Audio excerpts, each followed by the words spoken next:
So in number 2, it's just like, can we get an owner out of management? Because you're going to be over here. Well, what happens when clinic 1, you lose a provider? Who's going to do the hiring, onboarding, and training? Who's going to be the one over there managing people when there's an issue? Patient comes in hot. Who's going to do the de-escalation, right? When a staff member comes in hot, who's going to do the de-escalation, right? Who's going to promote people? Who's going to meet people for peer reviews? All that stuff, right? So once you get a leadership team in place, and that takes time, good leadership team, because this is kind of a writer downer for those that are on the podcast, is that if you're a leader, by definition, you need to have followers, and followers are either earned or manipulated. There's a lot of history of that. So, so we put people in leadership position who we have nobody following them. And then sometimes it really crushes the culture there. So never promote like a tier 3 or tier 4 employee into a leadership position. It'll kill your culture, right?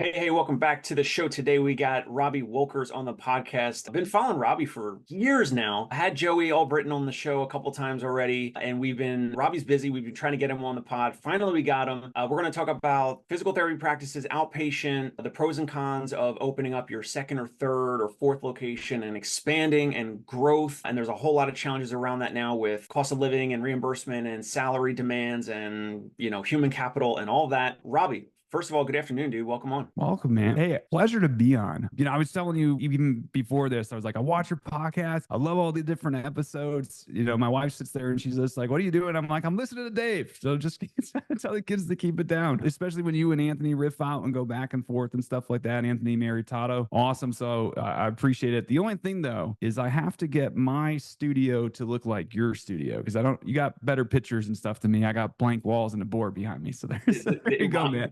I'm in Brooklyn. This is our guest bedroom and now new podcast studio. I used to be in another room. That's now the baby's room. And so I got kicked to the third room. You got to do what you got to do. No, you got it. Sometimes when that baby comes, you get kicked out of rooms. And that's where I am, pushed to the basement right now. So I'm in the basement of my home, because I got 2 girls now and they got 2 rooms upstairs, and my office is now transported to the basement. So if you are lucky on this podcast and you have headphones on, you might hear harmonicas playing upstairs. So that's where we're good. I can hear them upstairs just jamming out. Yeah. Totally fine with any background music. Totally fine with it. Awesome. Just try to let the room know, setting expectations. That's so awesome, man. Thanks for having me on. I really appreciate it. Absolutely. And so we're talking about locations, right? And I said a couple times on my show, like so I'm in Brooklyn, but I'm from New Jersey. I went to physical therapy school in Philly. So there's a whole bunch of like big groups and chains in the whole East Coast area that I know of. Mm-hmm. And it's like, it seems like there's still popping up new locations, right? So there's Strive Physical Therapy that you might know that's owned by Confluent. There's Jag One, which is now back Jag Physical Therapy. There's Motion, who I used to be kind of affiliated with, used to work with them when they were Metro Sports Med. I don't understand. I talked to some practice owners. I'm like, how is it even possible to have more physical therapy locations open now? And I'm not even talking about like clients that work with you. I'm saying like these bigger groups that are popping up de novo clinics. And I said it before, I don't know if we want to get into it, but I said it before, like, is it because there's more awareness for physical therapy? Are we getting more direct access? Is it Facebook and Instagram that's like allowing the public to learn a little bit more of what we're doing? And like, is there a bigger funnel of people coming into physical therapy? Because otherwise, like, I don't understand how it's possible for the corporates to pop open new de novos, let alone the independents that are like the younger entrepreneurs that work with you guys that are looking to go from 0 to 1 or from 1 to 2. So I'll preface that. And I know you want to say some things around what you guys are doing in opening clinics and all that. No, that's a great question, because it's just like, well, first of all, like, why should I even get into opening in my own location? And, there's so many PT clinics out there and stuff like that. Maybe it's like, when you compare it to chiropractor, like we're not even a blip on the radar compared to like how many chiro clinics are out there and stuff like that, which is interesting. But ideally, my mantra in everything is that every single person in the world needs physical therapy. They just don't know it yet. And I think that like when you realize that every single person that you encounter could benefit from PT, right? And that's either getting someone out of pain, that's either strength, mobility, flexibility, that's either getting them back to participation or to improve performance, or get them into like a wellness kind of situation where, they're good and you just want to get into more prevention, right? Or we got older people now, we got the baby boomers coming through. A lot of people out there and a lot of demands. We have a shortage of PTs. COVID kind of hit and, people weren't going to PT school during that time, or they started move into virtual. Because of that, out of the classroom a little bit, some of the board exams, we're having lower pass rates on the board exams right now. And you have lower PTs coming through. We got lower board exam scores. We just have a little shortage of PTs. But that being said, we got more PT schools opening up than we ever before. More people get into credit. We have a little bit more supply demand things going on. It's a 62 billion industry. There's a lot of potential here. But also what's happening right now, I had the benefit of linking up with a couple of people to discuss this, is that there's 7-year cycles where you could basically have your physical therapy clinic if you start, and you could grow it for about 5-7 years. And then private equity is going to come in and they're going to be like, hey, let's take a peek under the hood, see if there's anything worth buying here. And I loved your podcast before. It's like, why are some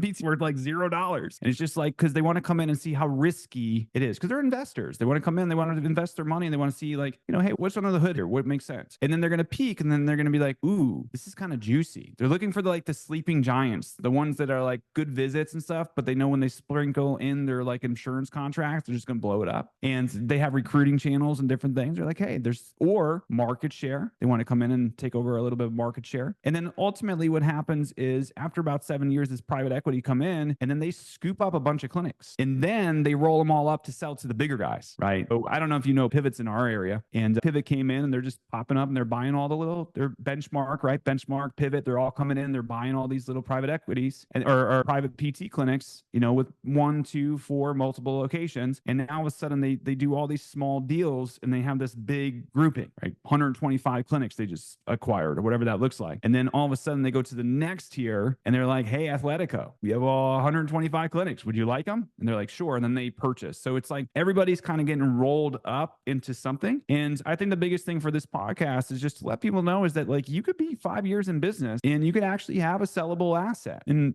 we just did a challenge this week and there was about 40 people, 50 people on. And I asked that question, how many people know they could sell their business in less than 5 years for almost $1 million, $1 million plus, 2 million? Not a lot of hands went up. People are like, my biggest takeaway of this challenge is I could sell my business. It's crazy to me.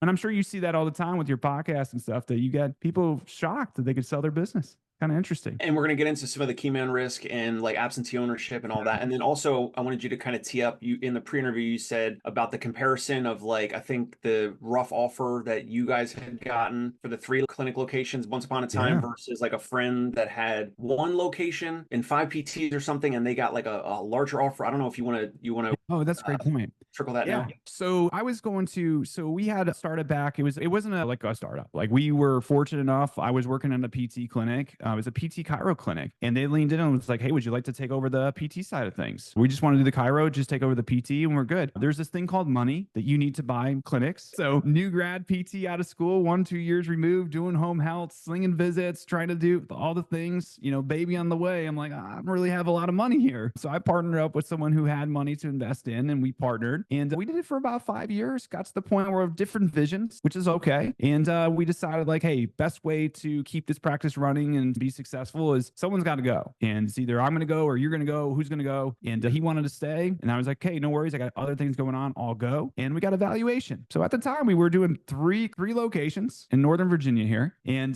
we were doing close to almost $2 million a year in revenue. Good margins coming through. I was getting paid. He was getting paid. My wife was doing some stuff in the business. His wife was doing some stuff in the business. So, people were getting paid. It's good. I was like, man, this thing's going to be worth some money. Let's go sell this thing. Got a valuation done. And we had 3 locations, almost 2. Came back at like a $1.4 million valuation. I had multiple clinics. We were growing. We were expanding. The P&L every 3 years going up. All of a sudden, about a year or so later, I have this buddy. Now I'm in DC. I'm in Virginia, Northern Virginia. And he's just kind of across the pond here in Maryland. And, he started about the same time I did. And he's growing his business. Now, granted, it was like a husband and wife combination. And, he was a husband and wife combo. And he was running the business. She was kind of treating in it. And they grew to about 5-6 providers. And it's funny. I was looking at like a screenshot. He texted me and he's like, hey, we're now at 5-6 providers doing 300 visits. We're profitable. Everything's good. And he's like, I'm thinking about selling. They got a valuation done and they were at like a 1.6. We were like within the same kind of time frames. And he's only a state over, same reimbursements, all this stuff. So I sat there and I said, how the heck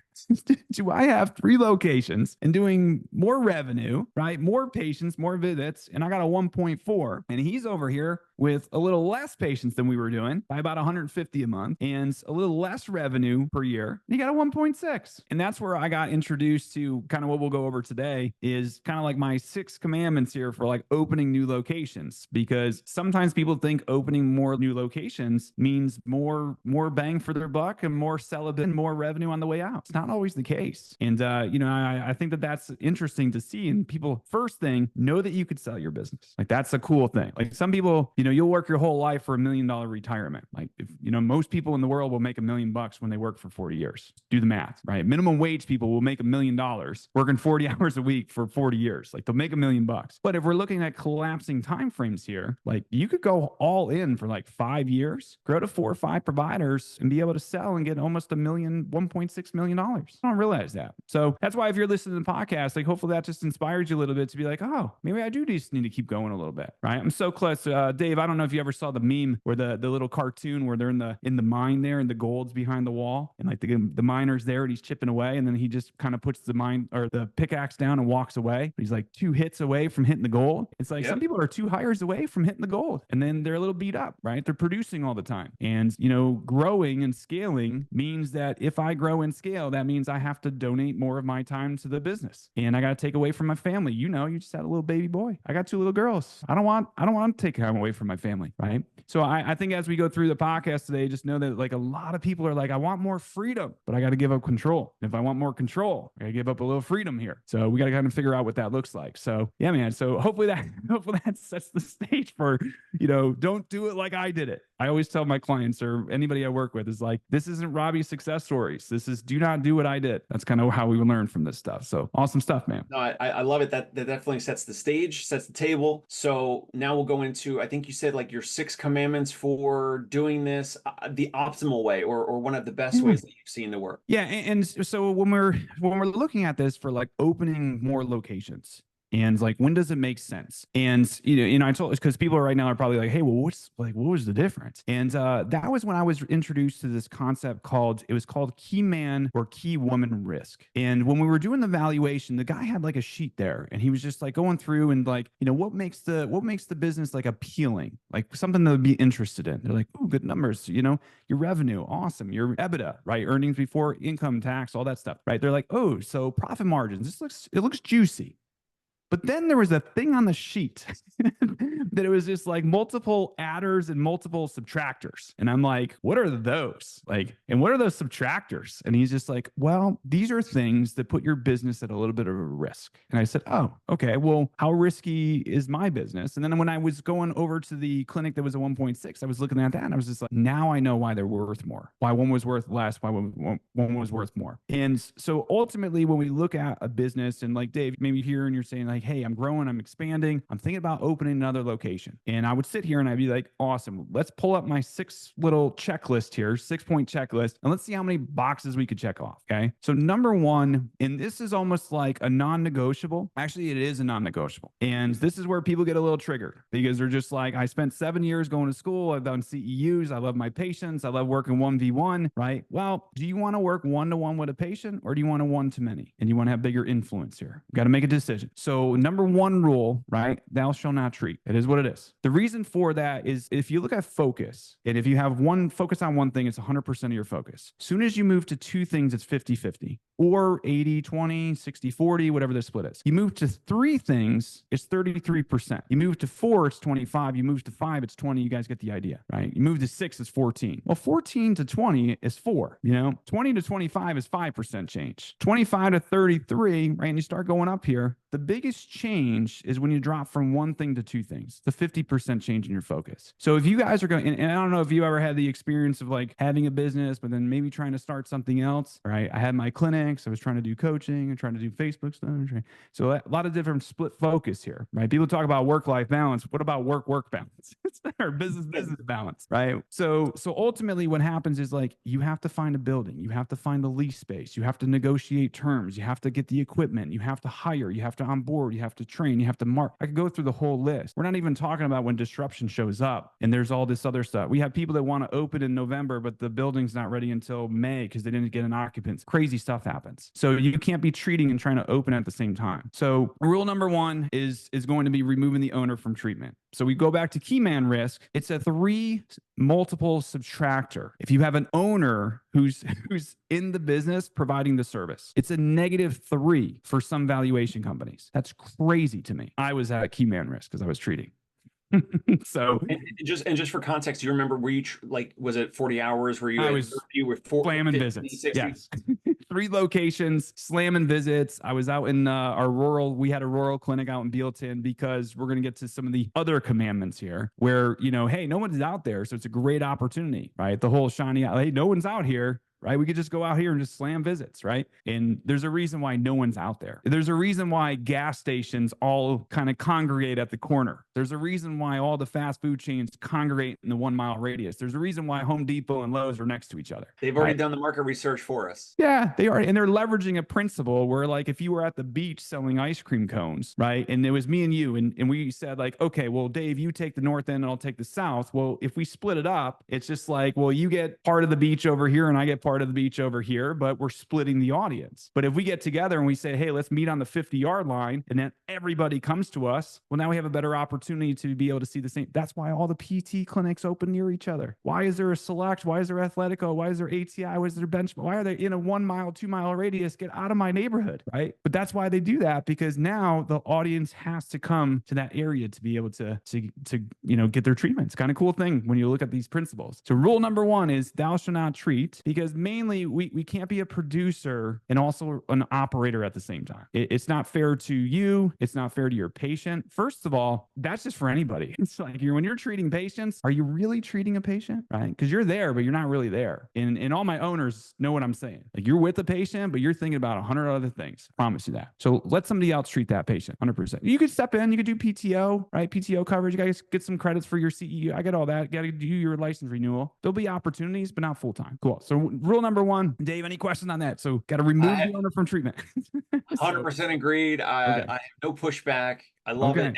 And for us on the buy side, like, it immediately is less risky, because if we were going to look at Robbie back when you had your clinics, we look at like the key man, key woman risk. If they get hit by the hypothetical bus, we just lost a ton of visits, and that person was like managing the day-to-day and trying to grow it and treating patients. There's too much wrapped around them in what they do. So I have no pushback on it. I love it. Okay, good. So I'm always just like, are you okay with that? And you're like, no, it's what we teach. I was like, oh, okay, thank you. It's just like, all right, moving on. But now, for whatever reason, if you do have a little bit, if you're listening to the podcast right now and you're just like, well, I'm not going to get out of treatment. Okay, that's fine. We're going to get to step 2. This is for you, right? But just always ask yourself the question, am I a PT who happens to be an owner, or am I an owner who happens to be a PT, right? Because you'll know really, really quickly when you say that statement to yourself, like, who you want to become, right? Because if you're all in on treating, then be all in on treating. But if you still need to grow your business, because here's why. And before I get into number 2 here, like, I need to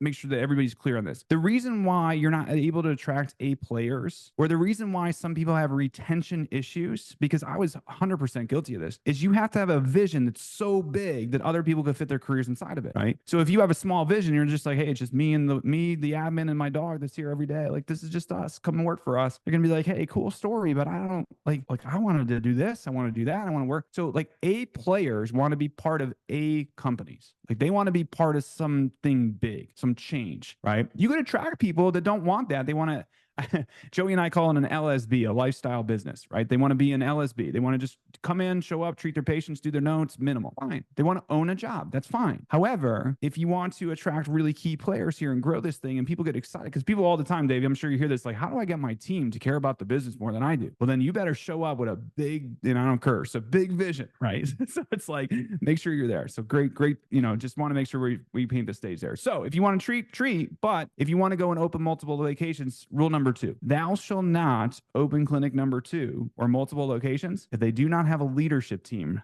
running the first location. And when I say a leadership team, I think a lot of people just say, hey, Dave Kittle, you're an amazing provider. Let's go ahead and promote you to clinical director. Awesome. And I'm still over here doing the hiring, onboarding, and training. And I'm still holding people accountable and setting expectations and being like, hey, Dave, let's go over your measurements and KPIs. Let me give you feedback. right? Your leadership team needs to be, you mentioned the bus thing. Like if Robbie got hit by the bus, can the business still not grow, but can the business still sustain without me there, right? That's the key man risk, right? So we got to get owner out of producing, right? That's a -3 when you have a key man risk. So kind of point number one is, are they producing? 2 out of 3 is, are they managing, right? Is an owner part of management? And not managing your leadership team or your C-level executives, but managing your producers, right? Your office admins, your techs, your PTs, your PTAs. So in number 2, it's just like, can we get an owner out of management? Because you're going to be over here. Well, what happens when clinic 1, you lose a provider? Who's going to do the hiring, onboarding, and training? Who's going to be the one over there managing people when there's an issue? Patient comes in hot. Who's going to do the de-escalation, right? When a staff member comes in hot, who's going to do the de-escalation, right? Who's going to promote people? Who's going to meet people for peer reviews? All that stuff, right? So once you get a leadership team in place, and that takes time, a good leadership team, because this is kind of a writer downer for those that are on the podcast, is that if you're a leader, by definition, you need to have followers, and followers are either earned or manipulated. There's a lot of history of that. So we put people in leadership position who we have nobody following them. And then sometimes it really crushes the culture there. So never promote like a tier 3 or tier 4 employee into a leadership position. Oh, well, it'll kill your culture, right? So ultimately, it's just like, without harping on that too much, unless Dave, you have any questions, it's like, you gotta get a leadership team in place. And the key there is enterprise value of, can my business sustain without me there? So yeah, go ahead, Dave. So really quick, when you say the -3, I just want to give the audience context, especially like, because I know you got a big following, so there might be people that watch this for the first time, and if they're not understanding like the cool. multiples. So let's just say hypothetically, I don't remember the numbers. You said 2 million in revenue, but let's just say that buyer was going to value you guys at like a 6x EBITDA multiple, but then they saw that you had the key man risk where you were doing too much, you were treating too much, and you said -3. I'm using your words. Okay. So that it could hypothetically be this practice, the 3 locations that you had owned or co-owned, would have had a 6x multiple, but there was too much wrapped around you, and you said -3, so it might have been a 3x multiple. I'm just like, for rough numbers. Yeah, and that's how your valuation was of 3 locations that did produce more visits, was a lower valuation than your friends that had the 1 location where they were out of treatment and it was more streamlined, and they didn't have the key man risk that you had. I just want to give context. Yeah, because they'll come in and great example. And guys, again, if you're getting valuations for your company, hire experts. Right. So this is stuff we've learned. This isn't like, we're not merger and acquisition lawyers and stuff like that. So there's really smart people out there to do this kind of stuff. But they'll come in, they'll be like, hey man, everything looks great. This would be a 5 or 6 multiple. So whatever your EBIT is, multiply it by 5, and here's what we would buy this thing for. But then they'll be like, however, because you're stuck with treating 40 hours a week, we're going to -1 multiple. And because we don't have any leadership team in place, or your leadership that is there, if they were to get so then they're like, there's another minus multiple, right? And then now the next one's going to be like, do we have, and I was all 3, just by the way.